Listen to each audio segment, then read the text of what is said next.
Orang kafir 70 tahun untuk menjadi muslim disuruh baca apa? La ilaha illallah. Tapi gara-gara baca la ilaha illallah nyekel patok jadi kafir. Pertanyaannya, loh ini kalimat apa? Kalimat untuk mengkafirkan apa kalimat untuk mengislamkan? Karena yang kafir dengan kalimat itu menjadi Islam, ternyata yang Islam dengan kalimat itu menjadi kafir. Itu ketemu nggak? Cara logika itu kan nggak ketemu kan?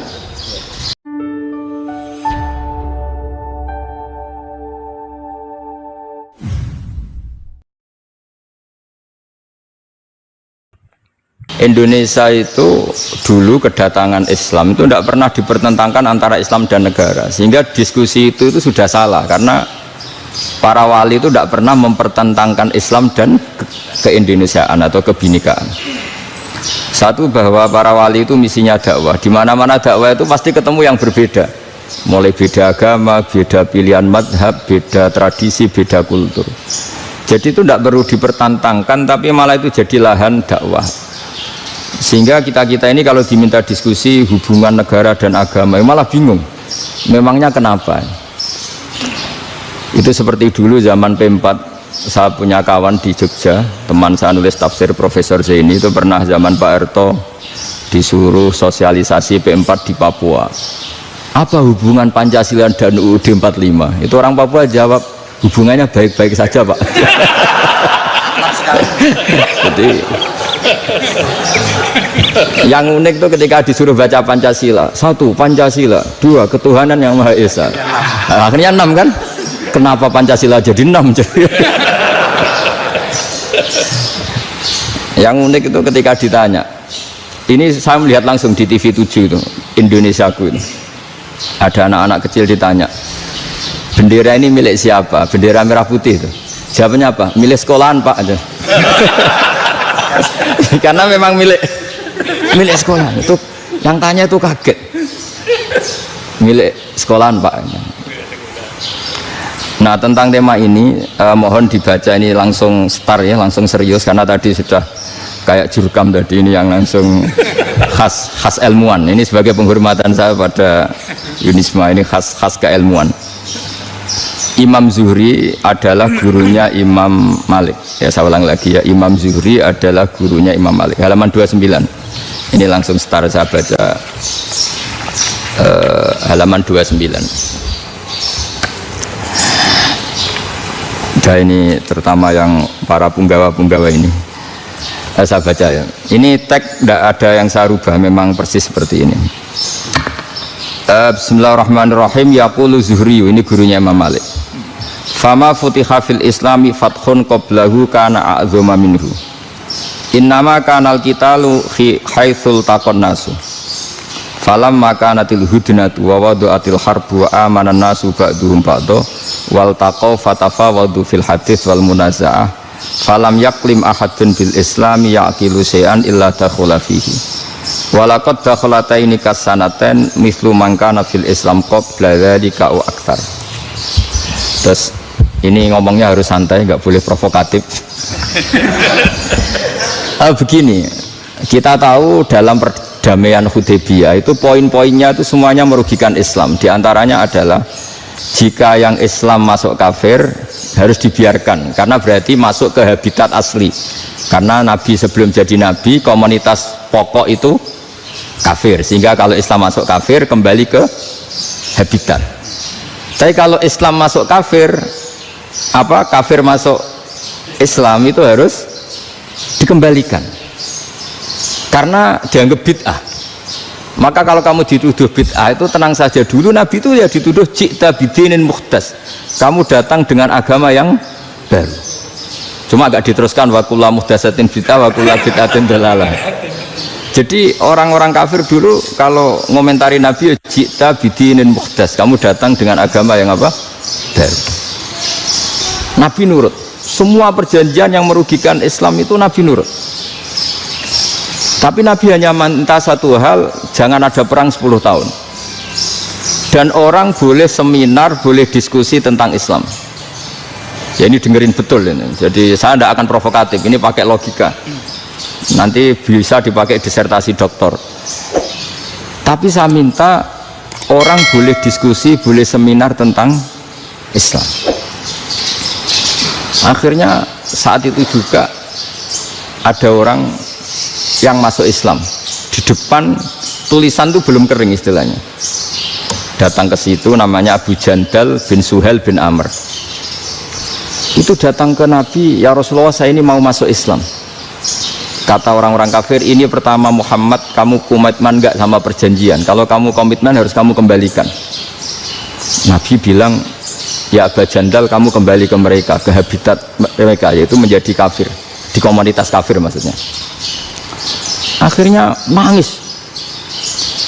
Umar, Sayyidina Umar itu mendekati Abu Jandal, kemudian memberi isyarat supaya ngambil pedangnya. Jadi isyaratnya wong ini baca ora wis. Maksudnya orang-orang kafir. Tapi Abu Jandal nggak mau. Singkat cerita akhirnya kembali ke komunitas kafir. Tapi yang dikatakan Imam Zuhri cara analisis ini nggak bisa pakai provokatif, harus pakai analisis. Innama kanal kitalu haitsul takon nasu. Yang namanya perang itu menjadikan orang tidak berpikir jernih. Ini poin yang diambil oleh Rasulullah. Kalau dibahasakan Nabi curi kesempatan, masuk Nabi dikatakan mencuri, meskipun itu hanya bahasa ya. Tidak mungkin lah kita bahasakan seperti itu. Saya ulang lagi ya. Kenapa ada perang berkesinambungan sampai tahun ke-8 Hijriah? Mulai tahun kedua ada perang Badar sampai tahun 8 Hijriah itu perang terus.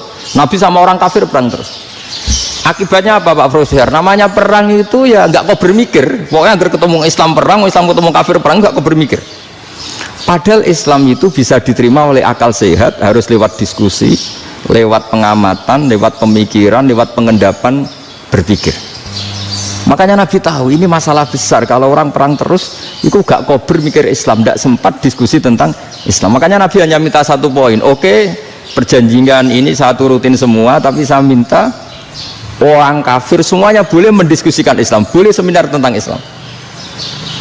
Mereka bilang iya, pada pikiran mereka kan diskusi paling piye. Ternyata betul, ada diskusi.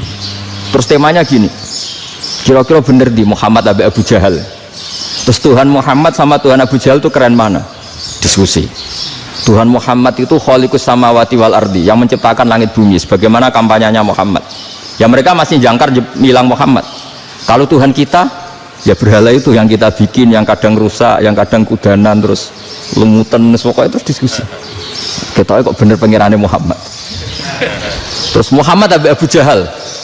Mulai dhisik Muhammad itu rata bodoh nih. Mulai dulu Muhammad tuh gak pernah bohong. Abu Jahal, waduh, wis bodoh nih ngongkonan. Wis ribet kan? Dan semua diskusi itu mengarah ke kebenaran Islam. Akhirnya ngomong kafir sing tokoh-tokoh ya cara Jawa yo. Wah, semane jebule masalah ini kan. Artinya gini, kalau kita ingin Indonesia damai, sebenarnya yang untung itu Islam. Karena Tuhan yang menciptakan langit dan bumi tentu gak akan diperbandingkan atau akan dikalahkan oleh Tuhan yang lahirnya saja sudah di bumi.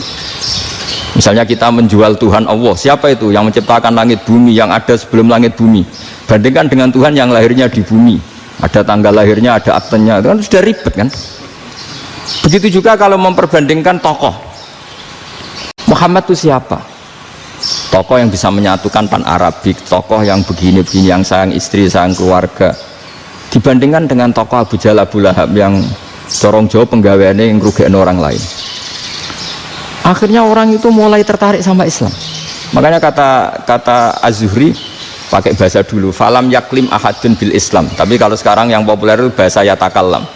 Sebenarnya yang benar itu bahasa kalimah yaklimu kalaman, karena masdarnya itu kalam, berarti sulasi nopo mujarrad. Tapi di fi'ilnya itu mujarradnya enggak kelaku. Jadi di fi'ilnya takallama ya takallamu, tapi untuk masdarnya yang kelaku kalaman. Jadi ini agak unik, agak enggak lazim. Sebenarnya kan takallama ya takallamu takalluman, tapi di masdarnya kalam populer, tapi di fi'ilnya tidak populer. Saya teruskan ya. Ini penting sekali. Jadi menjual Islam, kalau boleh dibahasakan menjual, itu tetap enak dalam kondisi damai. Karena kalau kita perang, itu bawaannya kalau ketemu ya perang. Kalau ketemu perang, sehingga orang itu rakober diskusi dulu. Saat benernya Islam sampai kafir itu bener di. Karena tidak kau berdiskusi, tidak sempat diskusi, orang yang milih yang kafir. Karena yang mayoritas yang kuat. Sementara Islam zaman itu lemah. Ya Nabi itu yang diminta hudnah, yang penting kita damai. Terus orang boleh mendiskusikan benar mana kita dan mereka. Ya setelah diskusi ya tadi kan nggak mungkin Allah yang begitu keren hebat pencipta langit bumi dibandingkan berhala yang mengurus dirinya sendiri saja tidak bisa. Walhasil terus orang mulai tertarik sama Islam dan aturannya nggak boleh dilarang diskusi itu. Nah makanya saya pernah ditanya beberapa profesor di Jogja, Gus suatu saat kalau kampus paling keren di Jogja ini ada Islamic Studies kemudian pengajarnya dari berbagai agama, ini riskan nggak bagi Islam? Saya jawab asal yang didiskusikan Islam itu nggak masalah, yang repot itu nak umat Islam. Karena kalau umat Islam yang jadi percontohan, banyak raja yang dolim, banyak pemimpin muslim yang dolim, terus identik dengan Islam itu jadi dolim kan ribet. Ya kalau pas umat Islam, kalau Islam yang kumat kan jadi masalah kan. Nah ini kan terus jadi beda umat Islam sama Islam yang lagi apa? Kumat. Singkat cerita terus Islam mendapat posisi yang luar biasa. Nah makanya di sini diistilahkan falam makanatil hudnah, ketika ada perdamaian wa amanan nasu ba'dum ba'do, orang merasa aman, itu fatafawadu fil hadis wal munazaah, mereka berdebat. Munazaah itu berdebat, keren mana konsep Muhammad dengan konsep Abu Jahal, keren mana konsep Tuhannya Muhammad dengan Tuhan kita, terus diskusi dan mereka akhirnya ikrar, wah yang benar ya Muhammad lah. Di mana-mana Tuhan tuh ya sebelum langit dan bumi, di mana-mana Tuhan ya punya reputasi menciptakan, masa Tuhan reputasinya diciptakan kayak berhala dan sebagainya. Ibadah juga gitu, ibadah wong kafir itu kalau tawaf itu telanjang, ibadah Muhammad santun pakai pakaian, terus akhirnya mereka mulai tertarik Islam. Sehingga saya lihat di beberapa tafsir, saya memang tidak akan ngomong yang tidak serius, ngergani Unisba ben sawangane pemikir serius. Di Quran itu sampai lihat di tafsir Tobari itu ada ayat bal naqzifu bil haqqi 'alal batil fayadmaghuhu fa idza huwa zahid. Qadzafa itu kalau di kamus tak lihat itu takallama bila dalilin. Qadzafa itu yes pokoknya sekenanya. Artinya gini, kebenaran Islam atau kebenaran hak itu kamu taruh sekenanya saja itu tetap menang. Apalagi kamu taruh secara teratur, kamu taruh sekenanya saja itu tetap menang. Sehingga di sini banyak sahabat yang hidup di Cina. Sekarang juga banyak orang alim yang milih hidup di Amerika, banyak orang alim yang milih hidup di Inggris. Dan mereka pede, percaya diri karena kebenaran itu kamu letakkan di mana saja, itu tetap akan menang, akan menemukan momentum kemenangannya. Misalnya gini, contoh paling gampang. Dulu para peneliti, saya ulang lagi, dulu para peneliti itu ya datang kemana-mana, termasuk Ibnu Battuta, termasuk Ibnu Khaldun, ya semua peneliti itu suka neliti.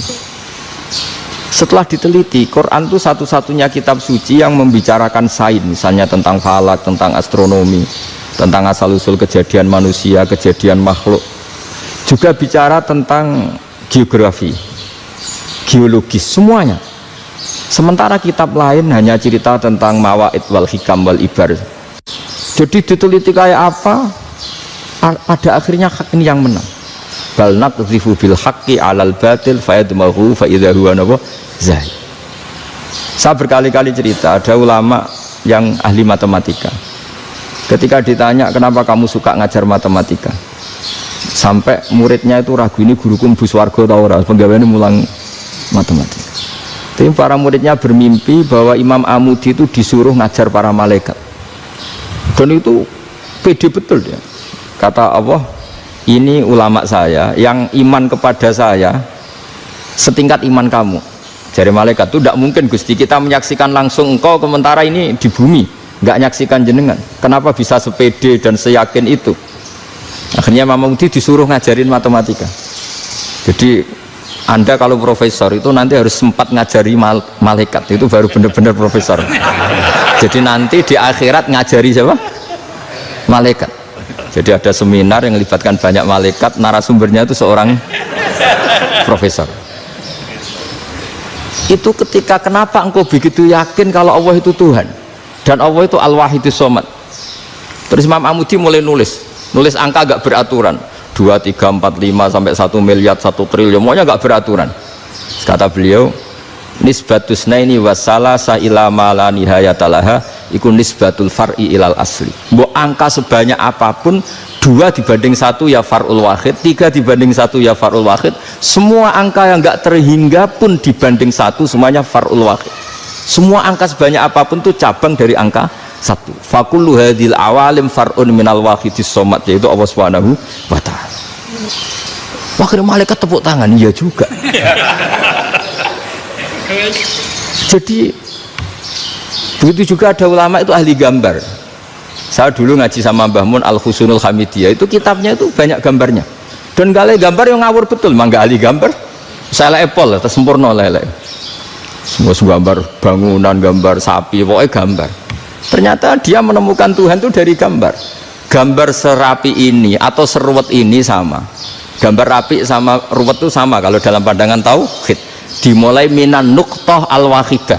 Kowe cek gambar sing rapi, sing indah, cek gambarmu elek, dimulai dari 1 titik. Dan titik ini nuqtatil wujud, yaitu Allah Subhanahu wa ta'ala.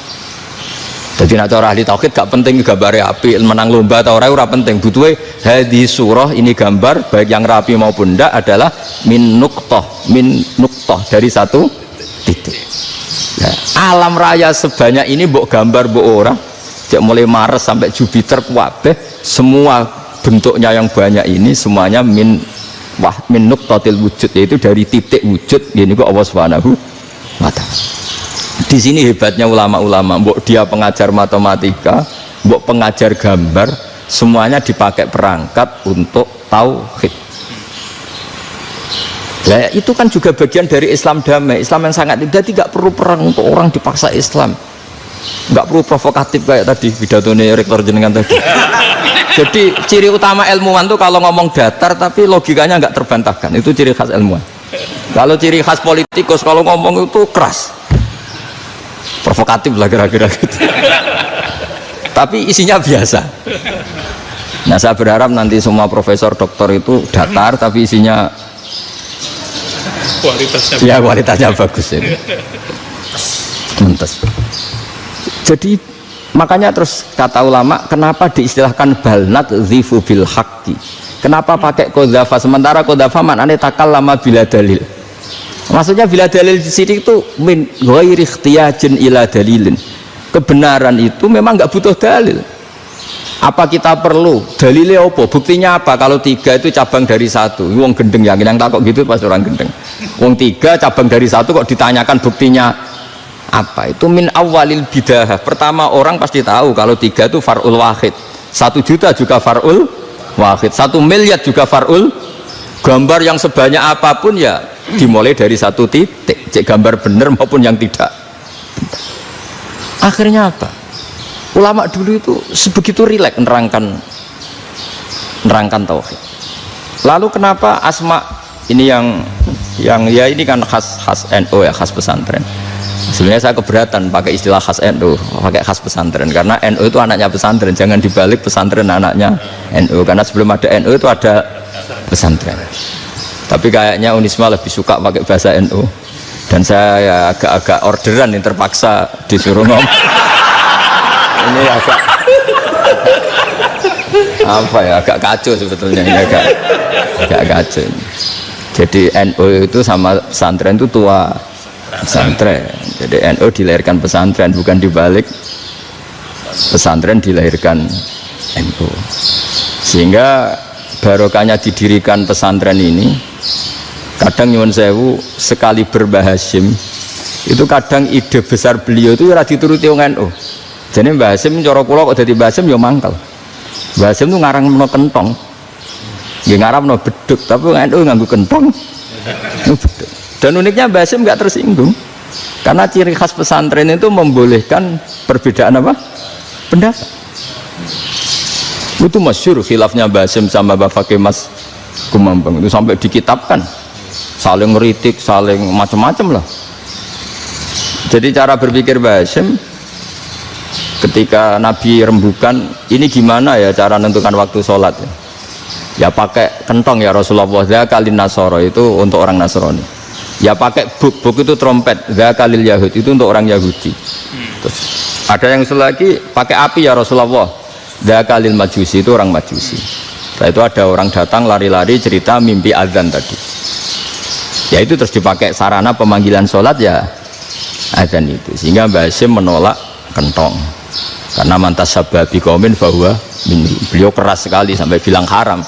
Beliau judulnya ya haram, al-jasus antakrimin nakus. Setelah naskah itu sampai ke Mbah Fakih Mas Kumambang di Gresik situ, di daerah Dukun situ. Dulu nggak ada WA ya, jadi sampainya ya lama. Makanya saya sampai sekarang nggak punya WA, karena ya saya ulama kan, kalau WA-an terus ya jadi ulama. Nggak jadi ulama, main WA-an terus itu. Nah itu termasuk rektor nggak kau bermikir itu mesti kebanyakan WA. Karena kan otaknya didikte oleh sesuatu yang masuk. Sesuatu yang dilihat itu kan pasti mendikte kita. Beda kalau yang enggak WA-an kan mikir apa kita yang menentukan. Kalau WA-an kan kita ditentukan.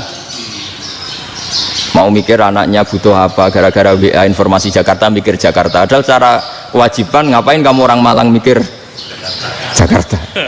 Gara-gara WA mikir Jakarta belum selesai ada berita di Sulawesi, mikir Sulawesi. Habis itu mikir NTT. Makanya semua orang sekarang merasa tokoh nasional gara-gara informasi yang masuk itu nasional. Jadi Mas Yo RT yang mikir gimana Gus Indonesia. Ada RT loh. Sampai lupa kalau dia itu RT. Jadi semua orang sekarang merasa tokoh nasional. Dan itu gara-gara apa coba? Akhirnya semua orang juga punya ide tentang nasional. Harusnya negara itu gini-gini. Jebule wonge sing duwe ikon itu sapa? RT. Ribet kan? Saya teruskan, setelah naskah itu sampai ke Kiai Fakih Mas Kumambang, beliau itu marah besar. Ini harus dilawan, dan saya bukan karena benci Mbah Hasyim. Beliau teman saya ketika ngaji Kiai Mahfud di Mekah. Jadi Mbah Fakih dan Kiai Hasyim itu teman ketika ngaji di Mekah. Cara ngelawan tuh lucu, gak ilmiah, tapi gak ilmiah wong alim tetap ilmiah. Di mana-mana serupa itu tidak sama. Ya kalau mungkin zaman Nabi di Madinah itu, zaman itu kentong itu identik dengan milik Nasrani. Di Indonesia beda. Pos kampling ya kentong, kebakaran ya kentong, wae sarapan orang di LP ya pakai kentong. Jadi tidak ada jaminan kalau kentongan itu identik dengan Nasrani. Lalu haramnya di mana? Yang di mana-mana tasabuh itu identik. Ini tidak identik. Mulai masalah kan? Mulai masalah. Jadi beliau gaya judul Hazruus. Hazruus itu kepala bergeleng-geleng. Sekarangan kok ngene jadi sekarangan kok provokatif gitu gitu. Nah, dan itu Mbah Hasyim ya hormat Mbah Fakih hormat Mbah Hasyim. Saya sendiri secara pribadi itu lebih suka pendapat Mbah Hasyim sebetulnya. Karena bagi saya sholat itu sakral, ya sudahlah kalau sakral ya dipanggil dengan sesuatu yang sakral yaitu kalimat thayyibah azan. Tapi saya tidak akan bilang kalau kentongan itu haram. Karena kalau haram alasannya mirip orang Nasrani. Sementara pos kampling ya pakai kentong, ada banjir ya kentong, ada kebakaran ya kentong. Jadi tidak identik untuk misa atau untuk sholat ala Nasrani. Tapi itu dulu ya rileks saja, dua beliau itu ya saling menghormati padahal saling kritik. Dan dulu ulama yang beda madhab itu ya saling menghormati. Imam Syafi'i itu kalau sholat di kawasan Masjid Abi Hanifah ya tidak kunut. Ketika ditanya kenapa kamu tidak kunut sementara engkau berpendapat kunut itu sunat, ikroman di hadal madhab, saya sangat menghormati madhab. Imam Ahmad bin Hanbal itu berpendapat kalau orang pakai bekam, pakai iftisot atau hijamah itu batal sholatnya. Sementara Imam Syafi'i mengatakan tidak batal apa sholatnya atau wudunya tidak batal. Tapi Imam Ahmad itu ditanya, apa kamu makmum Syafi'i? Bagaimana mungkin saya tidak makmum sama wali kutub seperti Imam Syafi'i? Padahal menurut keyakinan Imam Ahmad ini sholatnya batal. Ini habis ikhtijam udah wudu. Tapi tetap saja beliau karena perbedaan pendapat di furu' itu lazim. Ya orang boleh berdebat lah. Ketika Unisma datangkan saya, itu saking senengnya kiai, saking sombongnya sampai ngatur kiai, kan nggak pernah bisa diperdebatkan. Itu kan orang boleh debat kan? Itu saking angkuhnya apa saking senengnya kan nggak jelas kan? Kan dan orang boleh setuju pendapat saya, yaitu ngatur kiai itu haram. Setuju juga Pak Rektor, ekspresi mahabbah itu ya macam-macam. Dulu sahabat ya gitu, sahabat itu ada yang nggak kenal wajahnya Nabi sama sekali sampai akhir hayatnya. Ketika ditanya, lo kamu itu sahabat kok nggak tahu wajahnya Nabi? Saya tidak pernah berani memandang Nabi karena ijlalan Nabi, terlalu menghormati saya sehingga tidak berani memandang wajahnya. Ada sahabat yang penggawaannya dulu wajah Nabi sampai bisa nyifati Alfiu faminunil hajib, sampai bisa nyifati detail karena dulu wajah Nabi itu ibadah. Ada seorang wali ditanya, kalau kamu di surga ingin nggak melihat Allah? Enggak. Loh, tapi semua orang ingin melihat Allah. Unazzihu dzalikal jamal an nadzuri misli, ben gak elek-elek Allah tak delok terima aku. Wong ra jelas. Berarti kok delok pangeran. Banyak. Jadi justru tapi karena saking takzimnya. Enggak lah, mosok sak aku kok. Makanya saya berkali-kali cerita, menurut kesepakatan ulama, soft awal itu paling baik. Tapi banyak juga wali yang kalau sholat itu di belakang. Koyok paling bener yang gue ngarep gitu. Bayangkan misalnya kamu semangat di soft awal di masjid Haram, jebule sholatnya salah. Ini dari malaikat, gaya nih gue ngarep, jebule raro. Ini di sini-sini wong, jebule bodoh gitu. Gaya nih gue ngarep, jebule. Coba orang kalau sowan Mbah Mun, yang berani di depan itu kan ya ketuanya atau jubirnya kan, yang merasa tidak pati pinter-pinter kan mesti di pojokan. Artinya sudut pandang seperti itu ya sah saja, apa? Sah saja. Makanya banyak sahabat yang jarang sowan Nabi, alasannya takut ganggu Nabi. Banyak yang sering sowan Nabi, alasannya seneng Nabi. Yang sowan ya seneng Nabi, yang nggak sowan alasannya seneng. Loh, Nabi itu tokoh, punya keluarga, punya anak. Kalau saya sering sowan berarti sering ganggu. Yang sering sowan dia alasan ini khazanah kita harus istifadah.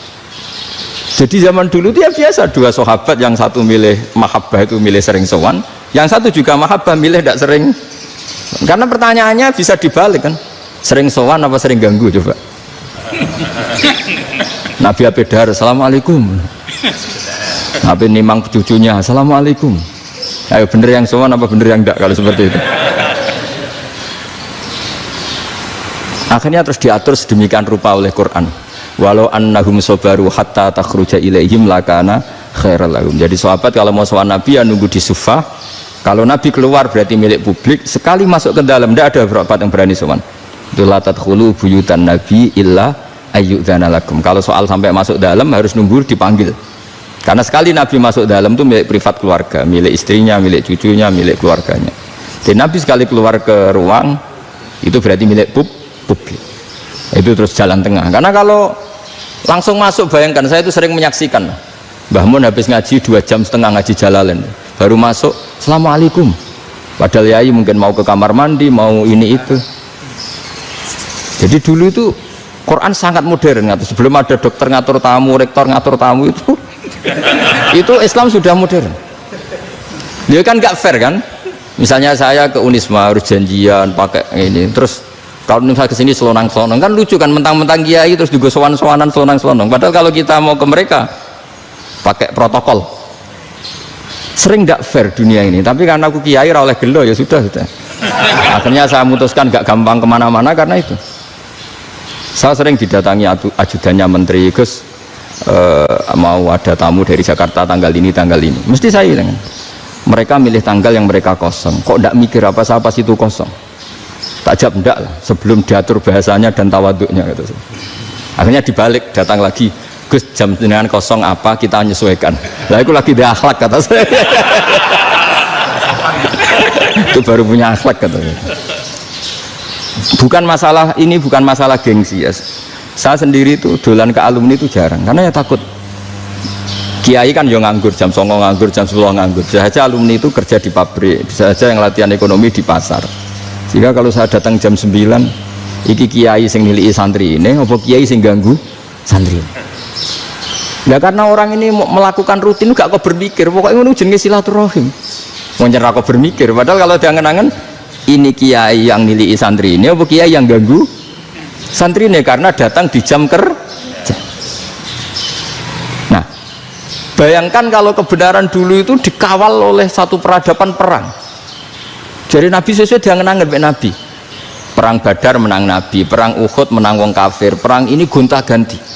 Apapun itu yang penting satu kesimpulannya, cara Rasulullah kesimpulannya satu, orang tidak kober mikir kebenaran secara mengendapkan pikiran dengan pikiran jernih. Maka hebatnya Nabi ketika perjanjian, pokoknya saya minta nggak ada perang, dan orang boleh mendiskusikan Islam. Itu luar biasa idenya Nabi, karena bawaan perang itu orang kan nggak kober mikir. Ibarat seorang misalnya senang satu perempuan, ketemu rivalnya langsung perang kan gak mikir. Tapi kalau kau bermikir, dia ngenangen cawe itu rasa seneng aku. Untungnya apa untuk wong ayu rasa seneng, malah mau loro hati. Terus sudahlah, buruan dialihkan kemana kan gitu. Itu nak mau amen WA nan tukaran lewat SMS atau tarung langsung, ora kau bermikir. Tapi kalau kau bermikir, akhirnya berpikir nih, perempuan tadi sebenarnya yang disenangi siapa? Oke, ternyata senang Pak Erick. Sudah kita ngalah. Karena tidak ada nikmatnya kan menikahi perempuan yang sama sekali tidak mencintai kita. Tapi kalau nak kau berpikir pokoknya diprovokasi, wah gue kalah mbak A, gue kalah mbak B, pikirannya kan ojo sampai kalah, bareng wis menang ternyata ada mas lah. Nah bayangkan Islam itu seperti itu dulu, dipertarungkan. Doang Islam tuh dinu aklin, agama yang diterima dengan akal sehat. Tapi sekarang ukurannya perang, yang menang berarti bener, yang menang bener, kan terus jadi repot. Itu Nabi tidak ingin, makanya Nabi ingin sudahlah nggak ada perang. Nah, makanya kata Imam Zuhri, fathul Islam terbaik adalah orang boleh diskusi tentang Islam dan tidak ada perang. Lagi-lagi penting, tidak perang itu penting, silmun itu penting, perdamaian itu. Setelah tidak ada perang, akhirnya fatafawadu fil hadis wal munazah, orang boleh diskusi apa saja, termasuk boleh adu polemik. Konsep satu Tuhan dan Tuhan banyak diperdebatkan. Akhirnya Nabi secara rileks bisa menjelaskan, Muhammad, urusan kita banyak, kalau Tuhannya satu tidak cukup, Tuhan harus banyak untuk menyelesaikan berbagai urusan.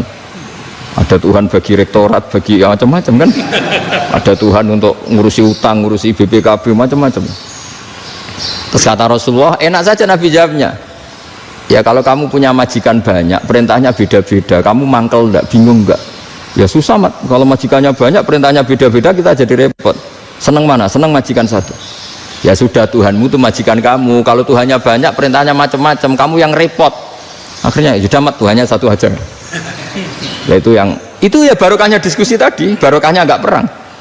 Darabahu masalah rajulan fihi syuraka'u mutasyakisuna wa rajulan salamal lirajul hal yastawiyani masalah. Terus alhamdulillah. Jadi orang yang paling kafir pun saat itu taslim.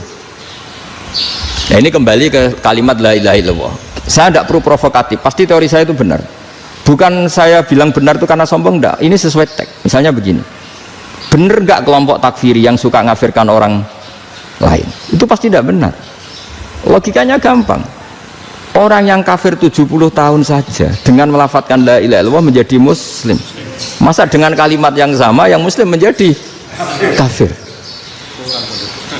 Itu logikanya kan enggak ketemu. Orang kafir 70 tahun untuk menjadi muslim disuruh baca apa? La ilaha illallah. Tapi gara-gara baca la ilaha illallah nyekel patok jadi kafir. Pertanyaannya, loh ini kalimat apa? Kalimat untuk mengkafirkan apa kalimat untuk mengislamkan? Karena yang kafir dengan kalimat itu menjadi Islam, ternyata yang Islam dengan kalimat itu menjadi kafir. Itu ketemu nggak? Cara logika itu kan nggak ketemu kan? Makanya cara pikirannya Abul Hasan Asyadzili, dan saya setuju pikiran itu. Istighfar ini boleh orang Jawa Timur protes karena kadang beda manhaj, tapi jangan protes saya, protes Abul Hasan Asyadzili, kualat mesti sampean. Ketua Torekoh napa? Sadiliyah. Cara madzhab Sadili, dan Anda boleh berbeda madzhab, mencari khasnya wong kampus sing wani beda. Beda kapasitas lah, pokoknya butuhnya beda. Dan ketok pinter, ketok kritis tuh. Cara madzhab Abul Hasan Asyadzili itu gini Pak Rektor. Jadi istighfar itu baik, tapi ba'da kamali tauhid, setelah tauhidnya itu benar. Alasan beliau masuk akal. Ketika ada ayat fa'alam annahu la ilaha illallah wastaghfir li dzambik. Bihadil kalimah. Jadi orang boleh istighfar setelah tauhidnya benar.